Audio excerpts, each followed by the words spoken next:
Detective Jonah Carver first heard about the hidden orchard while smoking on a narrow fire escape 31 stories above Peachtree Street. Down in the alley, a handyman in paint-streaked overalls was complaining to the delivery driver beside him. "Boss says we gotta lug ceiling tiles through their garden again. Whole thing smells like August even in November."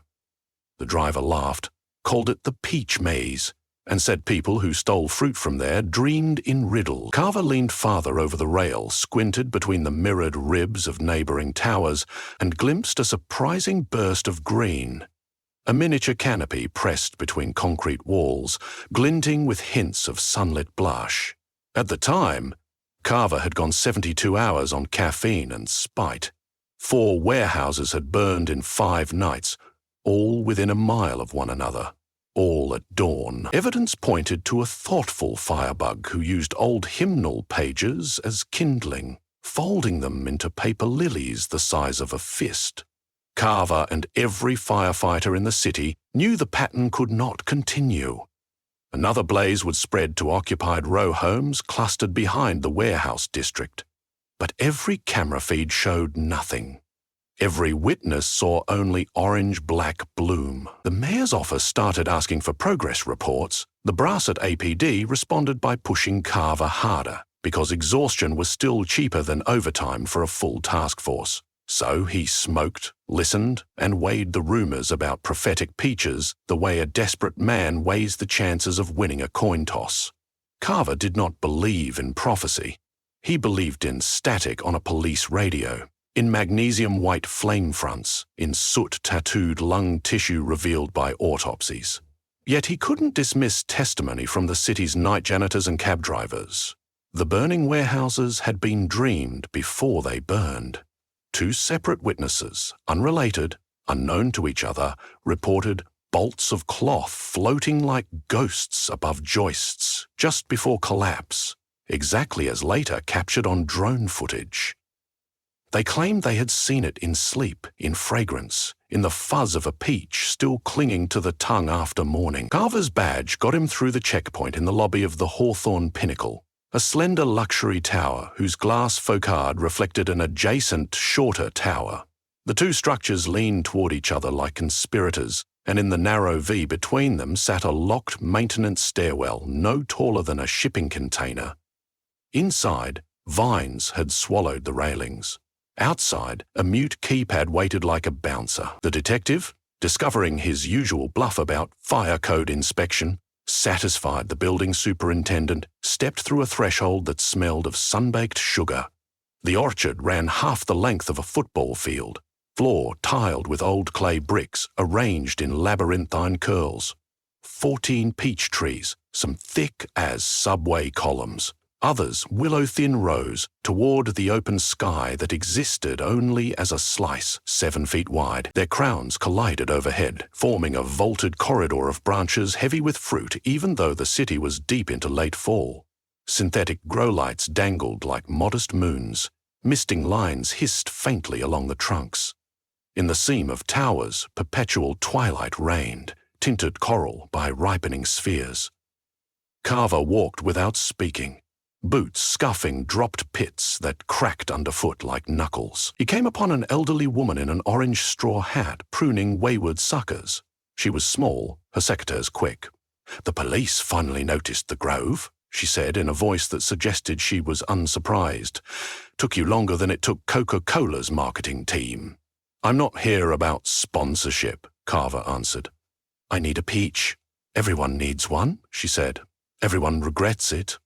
She clipped a branch, and amber sap beaded where green met steel. "Dreams are sticky. Sleep can't wash them off. How badly do you want your answer, officer?" "Detective," he corrected automatically. His hands trembled, maybe from fatigue, maybe from the hush that lived between the leaves. 4 fires, the 5th will kill. I have hours, maybe. The woman studied him, then chose a globe the color of storm-stained sunset. She twisted it free, drew a black pen from her apron, and wrote the date on its cheek 11/14 before offering it. "Eat before lying down. 1 seed, 1 vision," she warned. "You break the loop by waking before your dream ends. That is the rule." Carver tucked the fruit into his coat, thanked her and left, knowing he would not keep the rule because he did not plan to sleep at all. He intended to devour and remain on his feet, to cheat linger waking and glean hints with eyes wide open. He returned to his unmarked Dodge, parked in the deserted lot of the last torched warehouse. The corrugated ruin still reeked of battery acid and charred cotton. Carver set the peach on the passenger seat. Its perfume flooded the car, so thick he tasted it without biting. When sunlight caught the fuzz, it shone like glass filament. He imagined refrigeration trucks hauling identical fruit to grocery stores, vaulting dreams into every suburban breakfast bowl, sparking a gentle apocalypse of vision. The thought nearly made him laugh, then cough, then finally surrender. He lifted the peach, bit. Sweetness burst, threaded by citrus, by something wilder, sage smoke, summer dirt, ozone before lightning. He swallowed flesh and juice and kept chewing until the pit clicked between his molars. A pleasant warmth spread from throat to shoulders. The world outside ruffled like cellophane. But he was awake, still awake. A violent ringing erupted. His phone? No, a bell tower. Carver stood on an unfamiliar footbridge spanning the Chattahoochee, though the river below was magma, cracking with gases that burst in rose-gold fountains. Warehouse silhouettes lined the banks, duplicate after duplicate, each blooming into fire in perfect rhythm, as if orchestrated by a conductor's hidden baton. Above them, pages of a hymnal spun, singed at the edges, catching updrafts that carried them in vortices shaped like halos. Carver looked at his hands. Both clutched peaches, ripe, dripping. He hurled one into the river. Where it struck, the magma cooled, forming a crust with a pattern of bricks. Across the new landform stood a man wearing a firefighter's turnout coat, visor down. Stenciled letters read, AFD, though the D was crossed out and replaced by an A. The figure raised a paper lily, lit it with a spark from nowhere, and tossed it at Carver's feet. A flower unfolded into flame that crawled up his pant leg, yet he felt no heat, only fatigue, so crystalline it rang like glass wind chimes. Something inside him shouted, "Wake!" but his eyelids refused.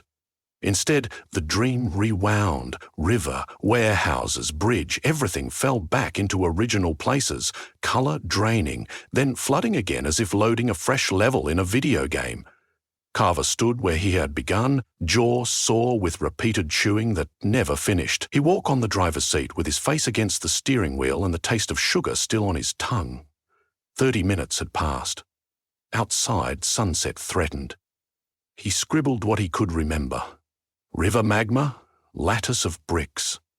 AFA, no AFD with DX'd. Back at Homicide, he ran the letters through personnel databases for defunct fire stations. Station D, downtown, had closed after the 2018 budget cuts. Carver pulled archived rosters, cross-referenced against recent bankruptcies of textile warehouses. One name overlapped. Maxwell Arnett, dismissed for substance issues, last known address 2 blocks upstream from the river footbridge in The Dream. Caldwell, his partner, found him bent over printouts. "You look worse than a crime scene photo. When'd you last sleep?" "Not yet." Carver summarized the lead without mentioning peaches. A mission felt safer than ridicule. They obtained a warrant, assembled uniforms, and rolled toward Arnett's duplex. For the first time all week, Carver believed exhaustion could be outpaced, until the street wavered. Neon taillights smeared into burning ribbons. Carver blinked, and the squad car became the footbridge. Caldwell, in the driver's seat, became the molten river belching steam. Carver's hands were empty, then full of peaches again. Each warehouse along the bank wore the face of a sleeping child, mouths exhaling smoke. Maxwell Arnett rose from the lava, carrying an infant made of coals. The child's skin cracked, ember veins shining. Arnett whispered, "Repeat until justice." Carver clawed at his face, felt bark beneath his nails. He was back in the orchard now. Night overhead, grow lights like indifferent stars. The caretaker in the straw hat stood leagues away across rows that stretched endlessly, repeating the date on each peach with her pen until numbers covered the world. He woke in the squad car screaming. Caldwell slammed the brakes, almost causing a rear end.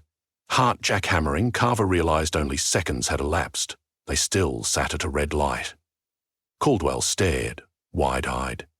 "You need a hospital." "No," Carver wheezed. "Just get to Arnett." Every corner they turned threatened to unzip reality into dream. Street lamps elongated into hymnals. Pedestrians became paper lilies. But they arrived.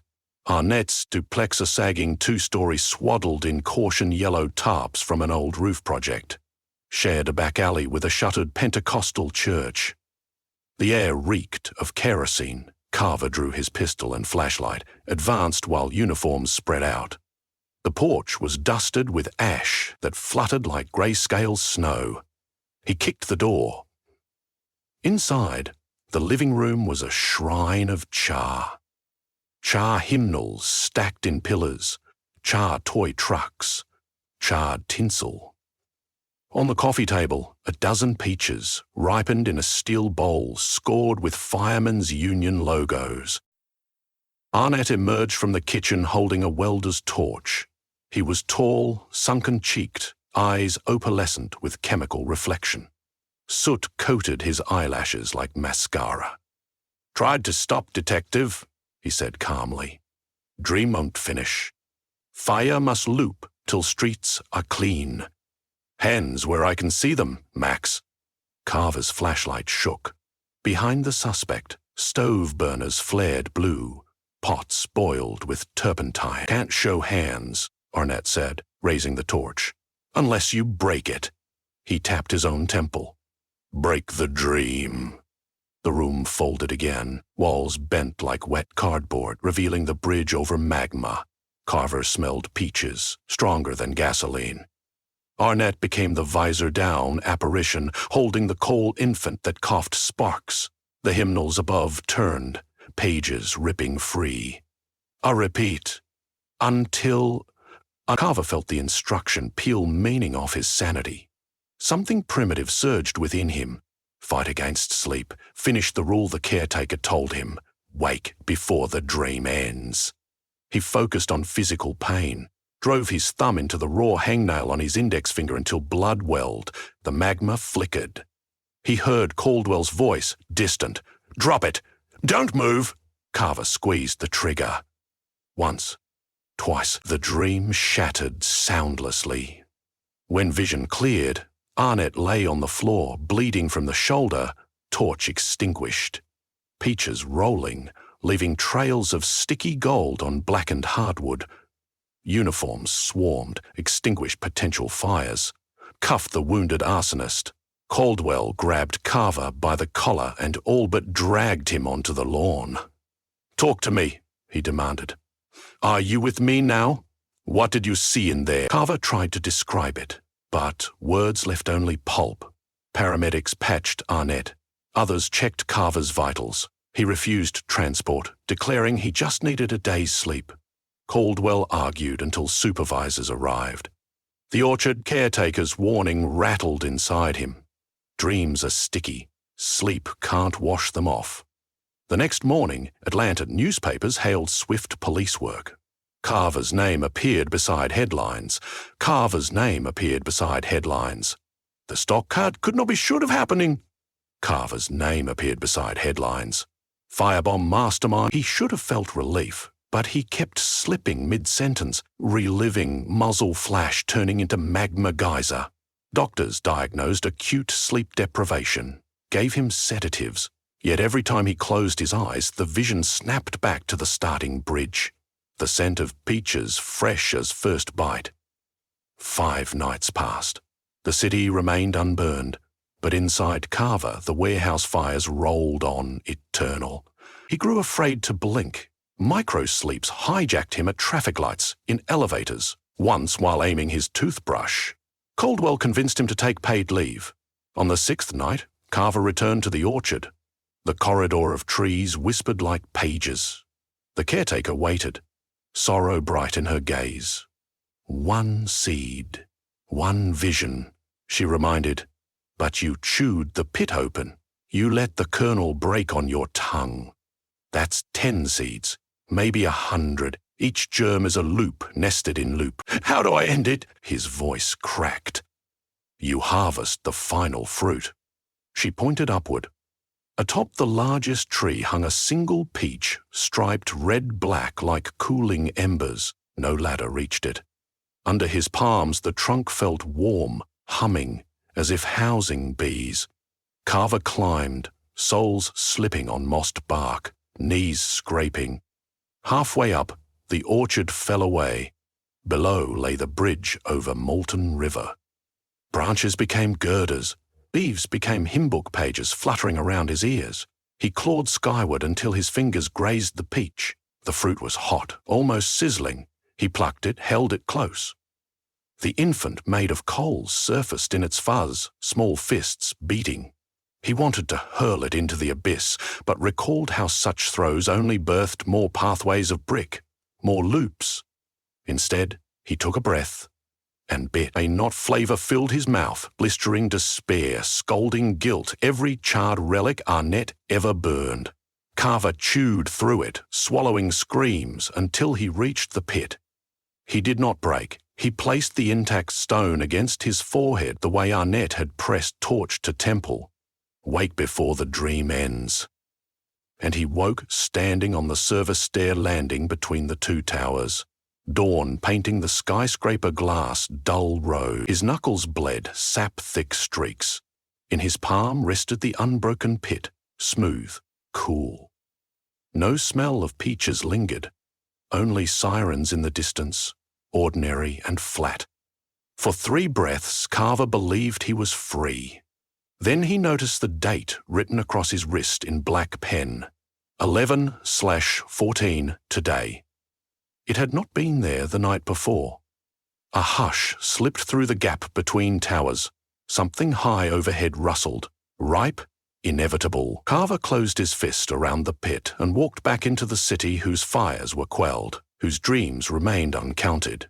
He did not know whether the loop was severed or merely widened, but he understood that prophecy was not a map. It was a treadmill, and he was still running. Peach-sweet breath fogging in the dawn, chasing a morning forever, trying to burn.